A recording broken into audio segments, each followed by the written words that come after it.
Hamas signaled openness to a ceasefire on Wednesday, but withheld full endorsement of a US-backed proposal unveiled by President Donald Trump. The group reiterated its demand that any agreement must ensure a complete end to the war in Gaza. President Donald Trump on Tuesday claimed that Israel has agreed to the necessary conditions for a 60-day ceasefire in Gaza, pushing the onus on Hamas to accept the terms of what could be a major breakthrough in one of the region's deadliest conflicts in decades.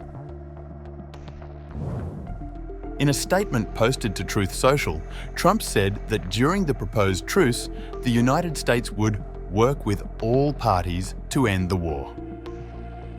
The US president praised Qatar and Egypt for their efforts to mediate and said the final proposal would be delivered through those two key regional actors. "I hope that Hamas takes this deal because it will not get better. It will only get worse," Trump wrote in characteristically emphatic language. The Israeli government has not publicly confirmed Trump's assertion, and there has been no immediate comment from Hamas leadership.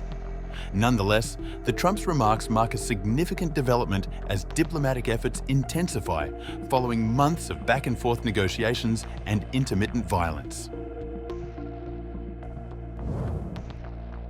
High-stakes meeting with Netanyahu looms. Trump's announcement comes just days before a scheduled White House meeting with Israeli Prime Minister Benjamin Netanyahu. Trump, who has taken an increasingly hands-on role in Middle East diplomacy since returning to office, told reporters he would be very firm with Netanyahu. But he wants it to. He's coming here next week. He wants to end it too. We had a tremendous success with Iran.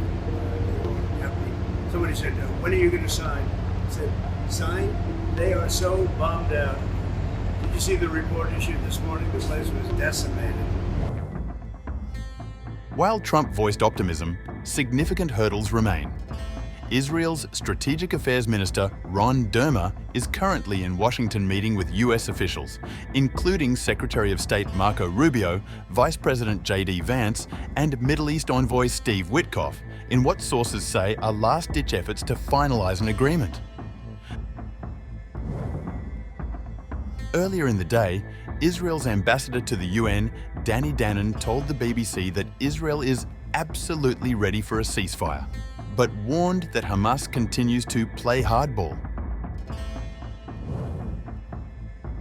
If they will not come to the table, the only option we will have to bring back the hostages is to apply more military pressure. Roughly 50 Israeli hostages are believed to still be in Gaza, with an estimated 20 alive. Growing humanitarian crisis. The ceasefire proposal comes amid worsening humanitarian conditions in Gaza.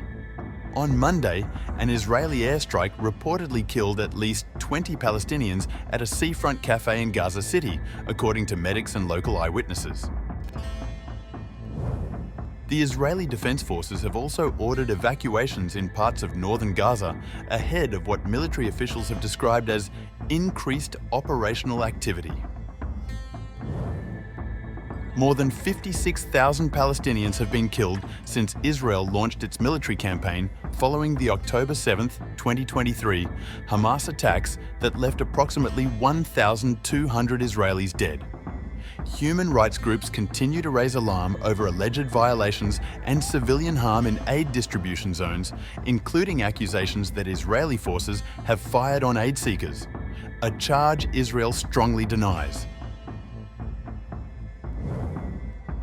Trump's White House has defended the Israeli-backed Gaza Humanitarian Foundation, GHF, which coordinates aid delivery independently of Hamas. However, over 170 NGOs, including Oxfam and Save the Children, have called for its dismantling, citing abuses and lack of oversight. Diplomatic momentum or déjà vu? A previous ceasefire effort, brokered in January, collapsed after only one stage of implementation. Israeli forces resumed strikes, citing imminent threats from Hamas.